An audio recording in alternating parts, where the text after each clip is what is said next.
এই জাদুবিদ্যা সত্য। এবং এখনকার অনেক ভণ্ড যে কবিরাজগুলো বের হয়েছে, এরা জিনকে তাবে করে নিয়ে এই জিনদের মধ্য দিয়ে মানুষের মধ্যে জাদু ছড়িয়ে দিয়েছে, এবং এর ফলশ্রুতিতে বহু পরিবার ধ্বংস হয়ে যাচ্ছে। এই জাদুবিদ্যা সত্য। আরও একটা জিনিস সত্য, নবী সাল্লাল্লাহু আলাইহি ওয়াসাল্লাম বলেছেন ইন্না আইনাল হক, চোখের নজর সত্য। নবী করিম সাল্লাল্লাহু আলাইহি ওয়াসাল্লাম বলেছেন চোখের বদনজর সত্য। এই যে আমরা বলি ফেসবুকে এত বেশি ছবি দিয়েন না ভাই, ছবি তুলেন না, ছবি তুলেন না, বারবার যে বলি নিষেধ করি। কারণ কি জানেন? একটাই কারণ, বিকজ চোখ লাগাটা সত্য। মানুষের চোখ লাগে, এই কথা শুনলে অনেক মজুমদাররা হাসবে না? কথা বুঝতে পারেন নাই? কিন্তু এটা সত্য, কারণ নবী করিম সাল্লাল্লাহু আলাইহি ওয়াসাল্লাম যা বলেছেন সাদাকাল্লাহু ওয়া সাদাকা রাসূলুহুল কারীম। নবী যা বলেছেন, আল্লাহ যা বলেছেন চিরায়ত সত্য, এর বাইরে কোনো সত্য আছে? আচ্ছা দেখেন, আমি বললাম যে জাদুবিদ্যা সত্য। এই জাদুবিদ্যার চর্চা মানুষ করে, এখনও করে, এবং এই জাদু দিয়ে মানুষের ক্ষতি করার জন্য জিনের প্রয়োজন হয়, দুষ্ট জিন। এই জিনগুলোকে মানুষ তাবে করে মানুষের ক্ষতি করার চেষ্টা করে। দেখবেন এখন গ্রামে গঞ্জে শহরে সব জায়গায় ছড়িয়ে পড়েছে না? দেখবেন, খুব সতর্ক থাকবেন। আমি পরে সলিউশন বলছি আপনাদেরকে। আরেকটা বলেছি, নবী সাল্লাল্লাহু আলাইহি ওয়াসাল্লাম বলেছেন চোখের বদনজর এমন সত্য যে একটা উটকে এই রান্নার ডেকচির মধ্যে ঢুকাই ফেলতে পারে।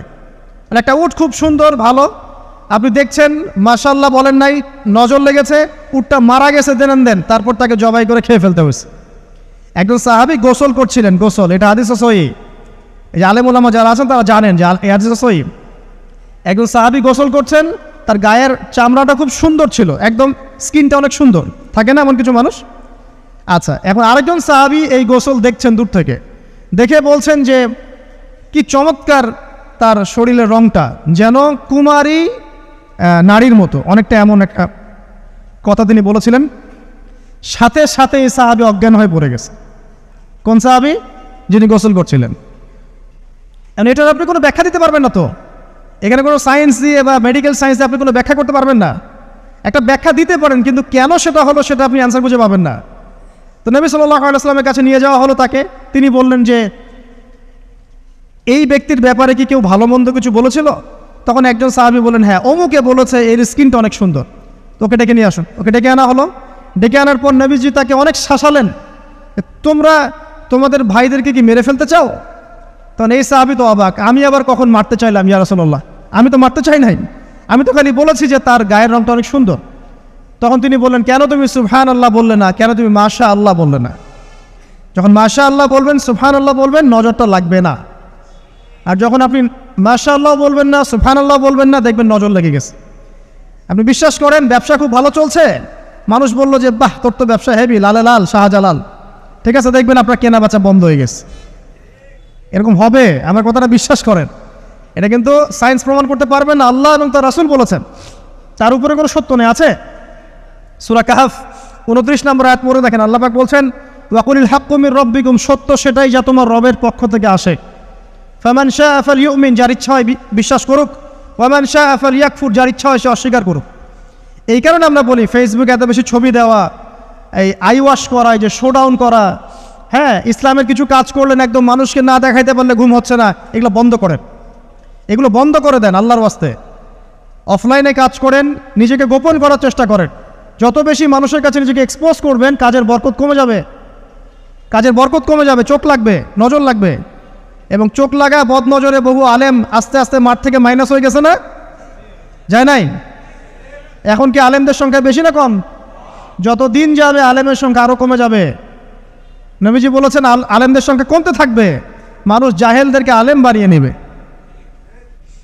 তো প্রিয় ভাইরা, জাদুবিদ্যা সত্য, চোখের বদনজর সত্য, রাতের এই অনিষ্টগুলো সত্য, রাতের বেলা অনেক ক্ষতি আছে।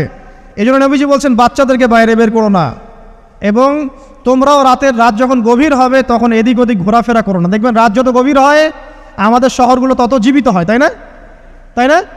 রাত যত গভীর হচ্ছে শহর তত জীবিত হয়। চায়ের দোকানে আড্ডা বেশি, ওই সিনেমা দেখছে, টিভি দেখছে, ক্যারাম খেলছে, লুডো খেলছে, ঘুম নাই। ঘুম কখন? ফজরের আগে আগে।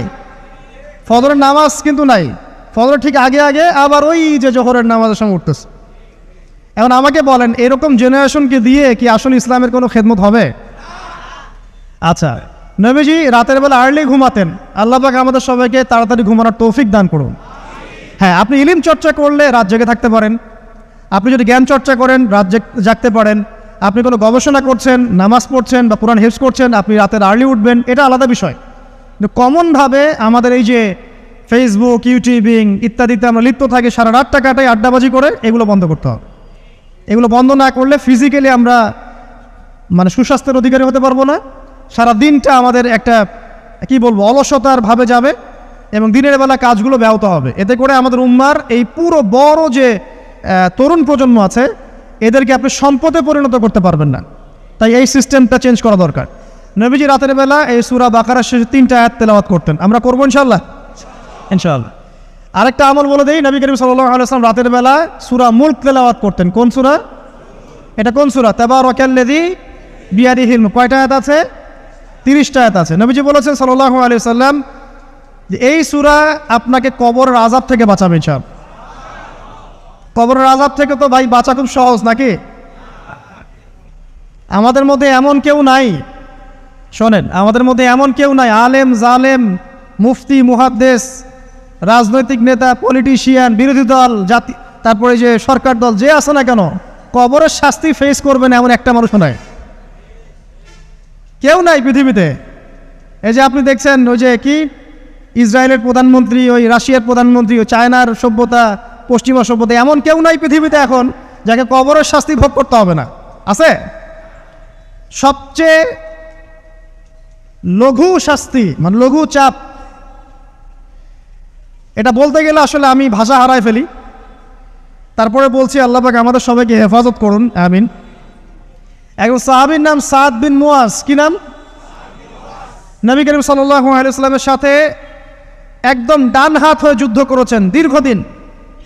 বদর তিনি বীর সেনা, উহুদের বীর সেনা, ঠিক আছে, খন্দকের যুদ্ধেও বীর বিক্রমে যুদ্ধ করেছেন। তিনি আনসার সাহাবী, একদম মদিনার নেতা সাহাবী। সব সাহাবী কিন্তু একরকম নন, কেউ ছিলেন নেতৃস্থানীয় সাহাবী, তিনি ছিলেন একজন নেতৃস্থানীয় সাহাবী, ঠিক আছে, সাদ বিন মুয়াজ। নবী করিম সাল্লাল্লাহু আলাইহি ওয়াসাল্লাম এত ভালোবাসতেন তাকে, এত ভালোবাসতেন যে তাকে নিজের মনে করতেন যে সাদ বিন মুয়াজ আনসাররা আমার নিজের। 4টাখানি কথা। এই সাহাবীর খন্দকের যুদ্ধে এই যে হাতের এই দিকে সম্ভবত হাতের এই রগের মধ্যে একটা তীর এসে লাগে এখানে, এবং তীরটা তিনি বের করতে গিয়ে রক্তটা ছিঁড়ে যায়। এরপর ফিনকি দিয়ে রক্ত বের হওয়া শুরু হয়। চিকিৎসা করে করে রক্ত বন্ধ করা যায় নাই, এবং এই রক্তের প্রবাহিত রক্তেই আল্লাহর ইচ্ছায় তিনি শাহাদাত বরণ করেন, তিনি ইন্তেকাল করেন। নবী করিম সাল্লাল্লাহু আলাইহি ওয়াসাল্লাম প্রচণ্ড ব্যথিত হন, মানে মনটা তার খুব নরম হয়ে যায় সাদ বিন মুয়াজ রাদিয়াল্লাহু আনহুর জন্য। তো এই সাহাবীর যখন জানাজার নামাজ পড়ানো হচ্ছে, নবীজি বলছেন 70,000 ফেরেশতা তার নামাজে অংশ নিয়েছে। আর এই সাহাবীকে যখন কবরে শোয়ানো হয়েছে, নবী করিম সাল্লাল্লাহু আলাইহি ওয়াসাল্লাম পরে জানিয়েছেন কবরের যে মৃদু চাপ, সাদ বিন মুয়াজ রাদিয়াল্লাহু আনহুর কবরেও সেই মৃদু চাপ দেওয়া হয়েছে। আমি কি বুঝাতে পারলাম ভাই? আমাদের কোনো দাম আছে এখনকার পলিটিশিয়ানদের কোনো দাম আছে? এখনকার সমাজ নেতার কোনো দাম আছে? এখনকার সুদখোরদের কোনো দাম আছে? এই ঘুষখোর দুর্নীতিবাজদের কোনো দাম আছে? আমরা যারা কাঠমোল্লা হয়ে আছি আমাদের কোনো দাম আছে? সাদ বিন মুয়াজ রাদিয়াল্লাহু আনহু যদি কবরের শাস্তি তাকে না ছাড়ে, প্রশ্ন উত্তর পর্ব তাকে না ছাড়ে, আমরা পার পাবো? নবী করিম সাল্লাল্লাহু আলাইহি ওয়াসাল্লাম বলছেন সূরা মুলক তেলাওয়াত করো রাতের বেলা, ইনশাআল্লাহ সূরা মুলকের তেলাওয়াত কবরের আযাব থেকে তোমাকে বাঁচান। আর আমাদের তো ভাই কবরে সবাই সাথে যাবে না, গার্লফ্রেন্ড যাবে না, বাপ মা ভাই বোন সবাই যাবে না। একজন ব্যক্তি সুদ খাচ্ছে, জিজ্ঞাসা করে দেখেন কেন খায়, বলবে তার সন্তানের জন্য খায়, তার বউয়ের জন্য খায়, তার মা বাবাকে দেখতে হবে তাই খায়, তাই না? একজন ব্যক্তি ঘুষ খায়, বলবে আমার পরিবারের জন্য খাই। একজন দুর্নীতি করছে, পুকুর চুরি করছে, বলবে দুর্নীতি করছে আমার পরিবারের জন্য খাই, পরিবার ভালো থাকবে। সবার একই এক্সকিউজ যে পরিবার যেন ভালো থাকে, আমার সন্তানরা যেন ভালো থাকে, আগামী প্রজন্মের জন্য কিছু রেখে যেতে পারি, তাই না? এরকম একটা মানুষও কি আপনার সাথে কবরে যাবে? আর এই বোকা মানুষ কেন বোঝে না যে আপনার কবরে আপনাকেই যেতে হবে? তাহলে আপনি কি কারণে অন্যের কারণে নিজের পরকাল নষ্ট করছেন? অন্যের সুখের জন্য আপনি আপনার পরকাল নষ্ট করছেন। সুদ খাচ্ছেন, দিব্যি মায়ের সাথে জেনা করছেন। আপনাদের এলাকায় নাকি সুদের সমস্যা অনেক বেশি। কয়েকটা হাদিস বলে দেই, আমি ওদেরকে আক্রমণ করতে আসি নাই, আমি শুধু তাদেরকে 3টে হাদিস শোনাতে এসেছি। 1 নম্বর হাদিস শোনেন। আল্লাহ নবী মুহাম্মদ সাল্লাল্লাহু আলাইহি ওয়াসাল্লাম বলেছেন, সুদের পাপের 73টা শাখা আছে। কয়টা? কোনো হাদিসে 70টাও আছে, কোনো হাদিসে 73টা আছে। বলছেন যে সবচেয়ে নিচের শাখাটা হচ্ছে, সুদের পাপের সবচেয়ে নিচের শাখা হচ্ছে যে যেন কোনো ব্যক্তি তার মাকে রেপ করলো, তার মাকে ধর্ষণ করলো। 1 দিরহাম যে ব্যক্তি সুদ খায়, সহিহ বুখারীতে আরেকটা হাদিস এসেছে, সে যেন 36টা মেয়েকে ধর্ষণ করলো। আর আমি একটা কথা বানায় বলছি না, যদি বিশ্বাস না হয় কওমি মাদ্রাসা আছে, আলেম ওলামা আছে, গিয়ে বুখারী খুলতে বলেন, পড়তে বলেন, খালি একবার পড়তে বলেন, দেখেন যদি না থাকে তাহলে আমাকে এর সাথে থাপ্পড় দিয়ে যায়। যদি না থাকে হাদিস এটা, তাহলে আমার গালে একটা থাপ্পড় দিয়ে যায়। আর যদি থাকে তাহলে আল্লাহর রাস্তায় সুদ খাওয়া ছেড়ে দেন। কোনটা করবেন? চ্যালেঞ্জ করবেন? নবীজি বলেছেন, 1টা দিরহাম যে ব্যক্তি সুদ খায়, দিরহাম মানে কি? রৌপ্য মুদ্রা। এটা এখন দেখতে পারবেন না, জাদুঘরে আছে।